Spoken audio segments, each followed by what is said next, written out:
ಆಷಾಢ ಮಾಸದ ಮೊದಲ ಶುಕ್ರವಾರದಲ್ಲಿ ಚಾಮುಂಡಿ ನೆಲೆಸಿರುವಂತಹ ಚಾಮುಂಡಿ ಬೆಟ್ಟದಲ್ಲಿ ಸಂಭ್ರಮ ಮನೆ ಮಾಡಿರುವಂತದ್ದು. ಈಗಾಗಲೇ ಭಕ್ತಾದಿಗಳು ಸರದಿ ಸಾಲಿನಲ್ಲಿ ನಿಂತುಕೊಂಡು ಮೆಟ್ರೋಗಳ ಮುಖಾಂತರವಾಗಿ ಬಸ್ಗಳ ಮುಖಾಂತರವಾಗಿ ಬಂದು ತಾಯಿಯ ದರ್ಶನವನ್ನ ಪಡೆಯುತ್ತಿದ್ದಾರೆ. ಬೆಳಗ್ಗೆ 5:30ರಿಂದಲೂ ಕೂಡ ಪೂಜಾ ಕೈಂಕರ್ಯಗಳು ಆರಂಭವಾಗಿರುವಂತದ್ದು.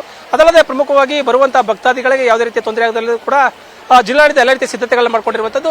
ಪ್ರಮುಖವಾಗಿ ಬರುವಂತಹ ಭಕ್ತಾದಿಗಳು ಮುಂಜಾನೆ 2:30ರಿಂದಲೂ ಕೂಡ ಮೆಟ್ರೋಗಳ ಮುಖಾಂತರವಾಗಿ ಬರ್ತಿದ್ದಾರೆ. ಬರುವಂತಹ ಭಕ್ತಾದಿಗಳಿಗೆ ಪ್ರಸಾದದ ವ್ಯವಸ್ಥೆಯನ್ನು ಕೂಡ ವ್ಯವಸ್ಥೆಯನ್ನು ಕೂಡ ಜಿಲ್ಲಾಡಳಿತ ಮಾಡಿಕೊಂಡಿರುವಂತದ್ದು. ಈಗ ನಾವು ನೋಡಬಹುದು, ಇದು ಚಾಮುಂಡಿ ಬೆಟ್ಟದ ತಪ್ಪಲಿನಲ್ಲಿರುವಂತಹ ಒಂದು ಬಸ್ ಸ್ಟ್ಯಾಂಡ್ ಮುಂಭಾಗದಲ್ಲಿರುವಂತಹ ಒಂದು ಊಟದ ಕೌಂಟರ್ ಇದಾಗಿರುವಂತದ್ದು.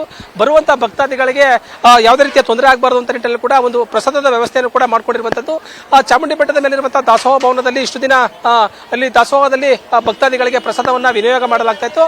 ಆದ್ರೆ ಈಗ ಒಂದು ಬಸ್ ಸ್ಟ್ಯಾಂಡ್ ಮುಂಭಾಗದಲ್ಲಿರುವಂತಹ ಒಂದು ಗ್ರೌಂಡ್ ನಲ್ಲಿ ಕೂಡ ಭಕ್ತರಿಗೆ ಯಾವುದೇ ರೀತಿ ತೊಂದರೆ ಆಗದಂತ ನಿಟ್ಟಿನಲ್ಲಿ ಅವರಿಗೆ ಸರದಿ ಸಾಲಿನಲ್ಲಿ ಬಂದು ಊಟವನ್ನ ಪಡೆದುಕೊಂಡು ಹೋಗುವಂತ ಒಂದು ಎಲ್ಲ ರೀತಿಯ ಬ್ಯಾರಿಕೇಡ್ ವ್ಯವಸ್ಥೆಯನ್ನು ಮಾಡಿಕೊಂಡು ಸಿದ್ಧತೆಗಳನ್ನ ಮಾಡಿಕೊಂಡಿರುವಂತದ್ದು. ಅದೇ ರೀತಿ ಕೂಡ ಭಕ್ತಾದಿಗಳು ದೇವರ ದರ್ಶನವನ್ನು ಪಡೆದು ಇಷ್ಟಾರ್ಥಗಳನ್ನ ನೆರವೇರುತ್ತೆ ಎಂಬ ಪ್ರತೀತಿ ಕಾರಣವಾಗಿ ಕೂಡ ಮುಂಜಾನೆ 2:30ರಿಂದಲೂ ಕೂಡ ಬಂದು ದೇವರ ದರ್ಶನವನ್ನು ಪಡೆದು ಪ್ರಸಾದವನ್ನ ಪಡೆಯುತ್ತಿದ್ದಾರೆ. ಮತ್ತೆ ಅಲ್ಲದೆ ಪ್ರಮುಖವಾಗಿ ಅವರು ಕೂತ್ಕೊಂಡು ತಿನ್ನೋದಕ್ಕೆ ಮತ್ತೆ ಒಂದು ಸರದಿ ಸಾಲಿನಲ್ಲಿ ಬಂದು ಆ ಪ್ಲೇಟ್ಗಳ ಮುಖಾಂತರವಾಗಿ ಪ್ರಸಾದವನ್ನ ಪಡೆದು ತೊಂದರೆ ಆಗದಂತ ರೀತಿಯಲ್ಲಿ ಕೂಡ ನುಗ್ಲಾಗದಂತ ರೀತಿಯಲ್ಲಿ ಕೂಡ ಪ್ರಸಾದವನ್ನ ಸೇವನೆ ಮಾಡೋದಕ್ಕೆ ಎಲ್ಲ ರೀತಿಯ ವ್ಯವಸ್ಥೆಯನ್ನು ಮಾಡಿಕೊಂಡಿರುವಂತದ್ದು.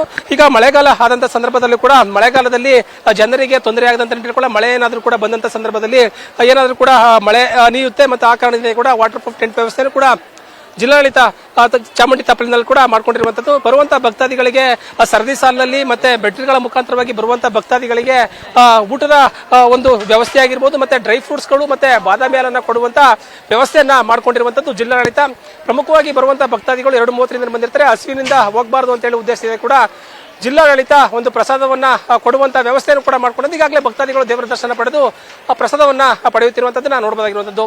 ಕ್ಯಾಮ್ರಾ ಪರ್ಸನ್ ಜೊತೆ ಪ್ರೇಮ್, ಮೈಸೂರು.